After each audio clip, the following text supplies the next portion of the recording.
Boa noite, com prazer imenso poder mais uma vez meditar na palavra do nosso Deus, essa palavra maravilhosa e poderosa que nos instrui para a vida eterna. Nós vamos ler o texto da palavra de Deus que se encontra na primeira carta do apóstolo João, capítulo 2, versículo de 18 a 21. 1 João 2, de 18 a 21.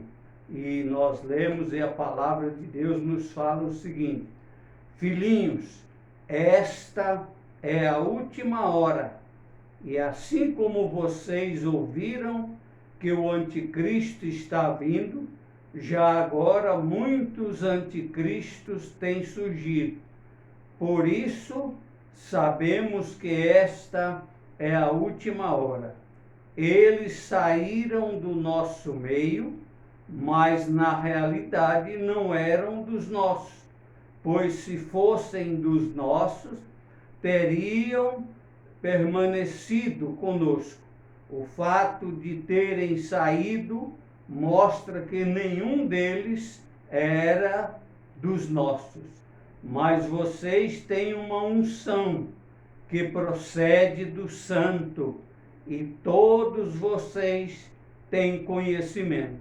Não escrevo a vocês porque não conhecem a verdade, mas porque a conhecem, e porque nenhuma mentira procede da verdade. Amém. Nós vamos meditar nesse texto sobre o tema quando a heresia ataca a igreja. Nós sabemos que nesse mundo no qual nós estamos vivendo, tudo é corrompido pelos homens. Os homens fazem questão de corromper todas as coisas. E a verdade, a palavra de Deus, a verdade absoluta, também tem sido adulterada. A vida cristã tem sido mudada e as pessoas têm criado doutrinas falsas que não têm fundamentos na verdade que é a palavra do Senhor. Nós vamos então verificar esse texto da palavra de Deus, onde João então faz uma distinção entre o verdadeiro e o falso crente. Ele mostra então nessa carta dele que existem 3 provas que realmente provam se a pessoa é de Deus, se a pessoa é verdadeiro servo de Deus ou se é um falso crente. E a primeira prova que ele nos apresenta nessa sua carta, durante a sua narrativa das cartas que ele escreveu, então ele mostra que existem a prova moral. E aquelas pessoas que realmente são corrompidas moralmente falando, elas não são servos verdadeiros de Deus. O servo verdadeiro de Deus é aquele que tem uma vida moral exemplar, que procura zelar por um comportamento verdadeiro, ideal, que realmente é aprovado pela palavra de Deus. Também tem a prova social, aqueles que realmente buscam viver uma vida cristã apenas para benefícios próprios, sem pensar nas outras pessoas.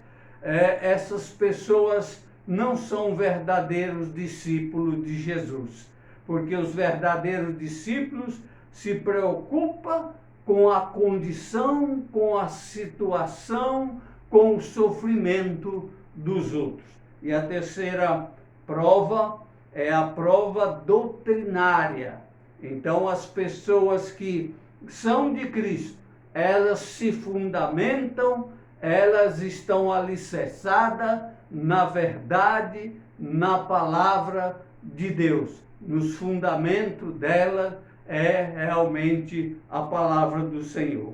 Então, João fala sobre essas coisas nessa carta. E nós precisamos, então, nos preocupar com as heresias que estão rondando o mundo, as igrejas, e que vêm para atrapalhar, vêm em forma de doutrina, de ensinamentos verdadeiros, mas são ensinamentos falsos, né? E é preciso muito mais do que sinceridade, porque as pessoas dizem, não, se eu creio, não importa como é a minha fé, o que importa é ser sincero. Então, é preciso muito mais do que sinceridade para que algo seja verdadeiro. A fé em uma mentira sempre traz consequências desastrosas para os homens. O apóstolo João já havia advertido a igreja sobre o conflito entre a luz e as trevas, né? Deus e o diabo. Então, ele também fala sobre o amor e o ódio na sua carta. Agora, João os adverte sobre o terceiro conflito, o conflito entre a verdade e a mentira, porque ele vai falar sobre o anticristo e os seus adeptos que estão no mundo trazendo então heresias e mentiras e ensinando essas coisas às pessoas como se fossem verdade. Não é suficiente ao cristão andar na luz e no amor. Ele deve também andar na verdade que é a palavra de Deus. Só existe uma palavra absoluta. Todas as outras verdades são relativas e existe então só uma verdade absoluta, que é Deus, que é a sua palavra que foi revelada a nós. Vamos ver então nesse texto de João, que ele então nos mostra alguns pontos importantes para que nós possamos então discutir este assunto.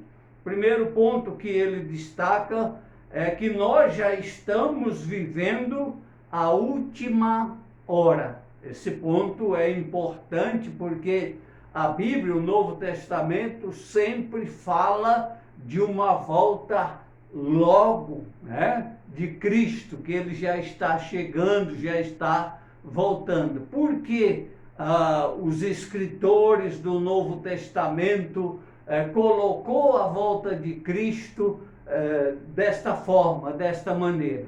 Nós vamos ver nesse texto. O verso 18 nos fala: filhinhos, esta é a última hora. É a última hora. Então, apesar de a frase a última hora aparecer apenas aqui na carta de João, no Novo Testamento, só encontra aqui na carta de João, mas nós encontramos expressões equivalentes desta palavra a última hora, como os últimos dias, os últimos tempos. São palavras equivalentes a esta última hora. João é enfático em afirmar que vivemos a última hora. A era por vir já tinha vindo. Segundo João, já estávamos na última hora. Estamos então na última hora porque João, então, vai colocar que, de uma forma escatológica, que Cristo, teológica, que Cristo já está voltando, que o tempo de Cristo nesse mundo, desde que ele veio, morreu e ressuscitou, então é o tempo do fim. Nós vemos que desde a morte e ressurreição de Cristo, Deus está fazendo coisas novas neste mundo. O tempo do fim chegou com Cristo, quando ele veio ao mundo. A era messiânica foi inaugurada com Jesus Cristo, quando ele então implantou o seu reino aqui no mundo. O tempo do fim, a última hora, é o tempo que vai da primeira vinda à segunda vinda de Cristo. É esse tempo que nós estamos vivendo, então esse é o tempo do fim da volta de Cristo. Augusto Nicodemos diz, de acordo com o Novo Testamento, a última hora deste mundo perdido já soou com a ressurreição de Cristo e terminará com o seu regresso em glória aqui nesse mundo. Aquele que está além e acima do tempo não trabalha no tempo humano. Por isso, João disse, nós estamos vivendo a última hora aqui nesse mundo. Porque Deus não trabalha com o nosso tempo cronológico. Para ele, 1000 anos soa como um dia. John Stott tem razão quando diz que João estava expressando uma verdade teológica e não fazendo uma referência cronológica, como nós acostumamos fazer, Estamos então vivendo sempre nos últimos dias, ainda é a última hora, porque é o tempo de Deus, esse tempo da morte de Cristo, a sua segunda vinda, da ressurreição de Cristo, da sua ascensão, a sua segunda vinda, é o tempo do fim. Por isso João está dizendo, já estamos vivendo a última hora. Em segundo lugar, o espírito do anticristo já está operando no mundo. A parte B do versículo 18 nos fala o seguinte: assim como vocês ouviram que o anticristo está vindo, já agora muitos anticristos têm surgido. Por isso sabemos que esta é a última hora. Então João está falando das heresias que são pregadas, e essas heresias são pregadas pelos adeptos, seguidores do anticristo. Toda doutrina falsa vem da parte do anticristo. Então, nós vemos que a palavra anticristo só aparece nas epístolas de João, mas o conceito se acha em outras partes da Bíblia. Daniel, por exemplo, descreve o anticristo como o pequeno chifre e o príncipe que há de vir. E ele diz que esse príncipe tem como característica, então, guerrear contra o povo de Deus e o desejo de ocupar o lugar de Deus, de assumir, então, o lugar de Deus. O Senhor Jesus expandiu, então, a nossa compreensão deste assunto no seu sermão escatológico. Ele diz que antes do anticristo surgirem, ia aparecer anticristãos aqui nesse mundo, falsos mestres, apresentando-se em nome de Cristo, fazendo sinais e prodígios e enganando a muito. Ele diz que, se possível fora, enganariam até os escolhidos dele, aqueles que são escolhidos por Deus. Jesus fez referência ao anticristo, chamando-o de o abominável da desolação. Mateus 24:15, ele fala sobre o anticristo.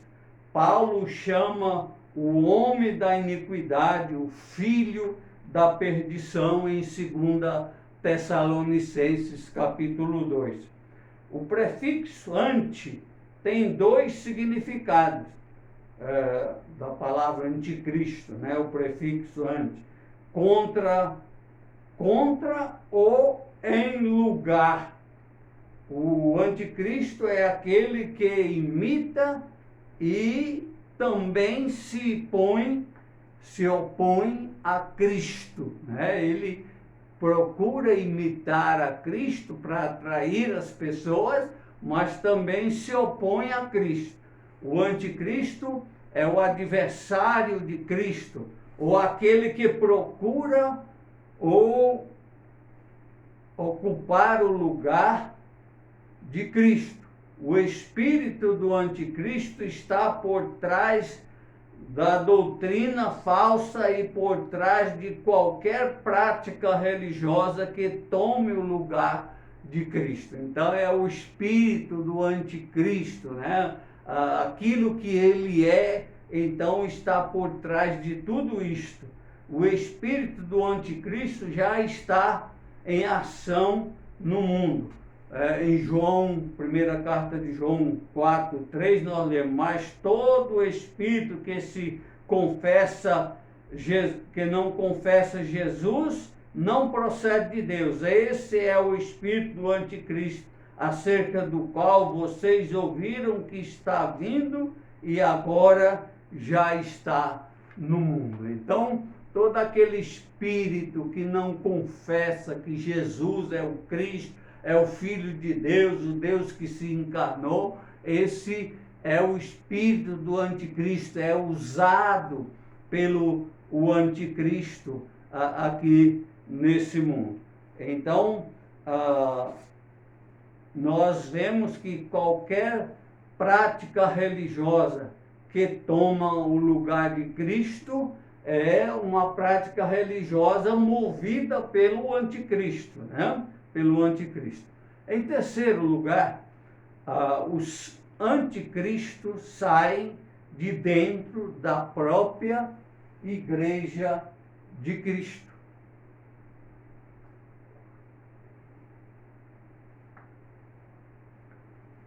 Nós vimos aí o versículo 19 de João, 1 João 2, nós lemos o seguinte: eles saíram do nosso meio, mas não, na realidade, não eram dos nossos, pois se fossem dos nossos, teriam permanecido conosco. O fato de terem saído mostra que nenhum deles era dos nossos. Então, os anticristos saem de dentro da igreja, né? Muitos anticristos que já vieram, em contraste com o anticristo que um dia virá ainda, né, são identificados como mestres humanos que abandonaram a igreja de Cristo para formar seitas, para formar outras igrejas que não têm fundamentos na verdade de Cristo. Então são pessoas que se apostataram, né? Como a sua deserção deram prova do seu verdadeiro caráter, que não tinha um caráter cristão, porque abandonaram então a Cristo para viver aquilo que eles pensavam, né?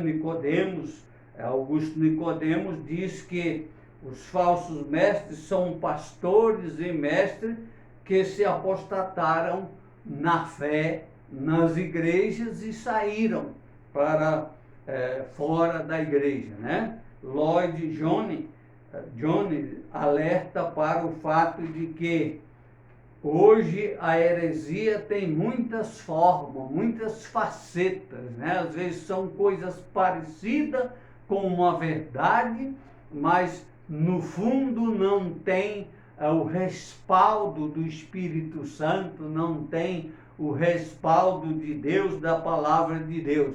E vivem então e engana as pessoas e desviam essas pessoas do caminho que é Jesus Cristo.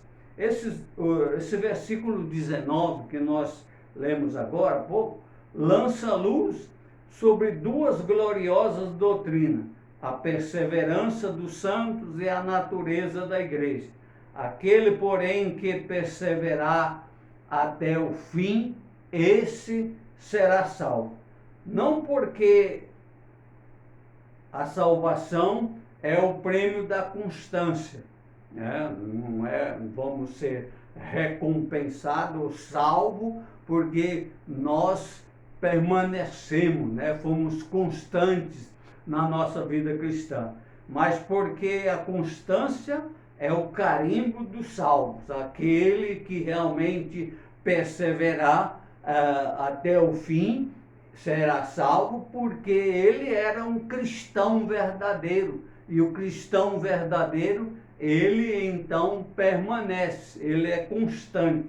A constância é uma marca dos salvos. Os que caem e deixam a igreja nunca se fizeram parte dela, né? Deixa definitivamente a igreja, nunca fizeram parte dela. Nem todos os membros da igreja visível, igreja que nós vivemos, fazem parte da igreja invisível, a igreja de Cristo. Nem todos os membros comungantes da igreja são necessariamente membros da igreja do corpo de Jesus Cristo, né? Nem todos que são arrolados na igreja, que tem o seu nome arrolado na igreja, tem o seu nome inscrito no livro da vida. Isso nos mostra, João nos mostra, saíram de nós porque não eram dos nossos, porque se fossem dos nossos, teriam permanecido. F.F. Bruce disse que a perseverança do santo é uma doutrina bíblica, né? O salvo, esse permanece até o fim. Nós vimos então essa verdade, que a marca do crente verdadeiro é a perseverança. Ele persevera, ele então luta até o fim, ele enfrenta as dificuldades, mas não se deixa levar por aquilo que não tem fundamento na Bíblia. Em quarto lugar, e por último, o verdadeiro crente tem duas marcas claras: a unção e conhecimento. O versículo 20 e 21 nós lemos e diz assim: mas vocês têm uma unção que procede do santo, e todos vocês têm conhecimento. Não escrevo a vocês porque não conhecem a verdade, mas porque a conhecem, e porque nenhuma mentira procede da verdade. Então, o cristão, ele tem duas marcas claras. O verdadeiro crente é a unção e o conhecimento de Deus, conhecimento da sua palavra, conhecimento da sua vontade, do seu propósito para a sua vida. Então, a proteção contra o anticristo, as falsas doutrinas, está na unção que os crentes recebem. Então, a proteção está na unção. No Antigo Testamento, então, nós vimos os sacerdotes sendo ungidos, os reis, os profetas, sendo então ungido, era ungido e separado por Deus para um ministério especial, segundo a vontade de Deus. Na dispensação cristã que nós vivemos hoje, nós temos então a unção com o Espírito Santo. É um privilégio de todos os crentes, aqueles que se convertem e aceitam Cristo, são ungidos com o Espírito Santo. Nós fomos selados com o Espírito Santo como propriedade exclusiva de Deus. O selo de Deus diz: vocês são minhas propriedades. O apóstolo Pedro fala sobre isso, que nós somos geração eleita, povo adquirido. Nós somos de fato povo de Deus, e isto é garantido pela unção do Espírito Santo que nós temos. Augusto Nicodemo diz que a unção a que João se refere é o Espírito Santo, pois Jesus foi ungido pelo Espírito Santo por ocasião do seu batismo no Rio Jordão. E também Cristo é chamado na Bíblia de o ungido, o santo, e que unge os crentes com este mesmo Espírito. Quando o crente se converte ao Evangelho da verdade, nós lemos isso lá em Efésios 1:13, né? E quando ouviste a palavra da verdade, o Evangelho da vossa salvação, e tendo nele também crido, fostes selados com o Espírito Santo da promessa. Então, nós temos a unção de Deus em nós. O Espírito Santo nos ungiu. Por isso que aqueles que são ungidos não podem deixar-se levar pelas heresias, porque Jesus disse que o Espírito viria e ele então nos guiaria a toda a verdade. Ele nos guia a verdade, ele não nos guia para a mentira, para as heresias, as falsas doutrinas, os ensinos do anticristo. Esta unção, o selo, que é a presença do Espírito Santo nos crentes, é a defesa contra o erro religioso propagado pelos anticristos, pois o Espírito ilumina, guia e sela os cristãos na verdade, dando-lhes o verdadeiro conhecimento de Deus. Temos o conhecimento, verdadeiro conhecimento doutrinário da verdade do Senhor, e comunhão com aquele que é verdade, que é a verdade. O verdadeiro conhecimento não é um conhecimento intelectual que vem dos homens, dos conhecimentos dos homens, mas é um conhecimento do Deus vivo, revelado pelo Espírito Santo, que nos sela, que nos então capacita para entender a verdade de Deus.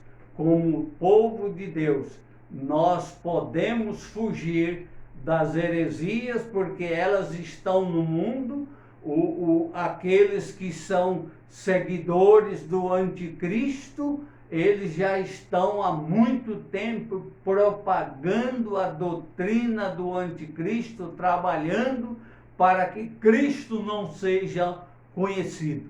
Mas nós temos a unção e o verdadeiro conhecimento. Fomos ungidos por Deus, por isso não podemos nos desviar nem para a direita, nem para a esquerda, porque temos a unção de Deus e temos o conhecimento de Deus em nós, nas nossas vidas. Que Deus nos abençoe. Amém.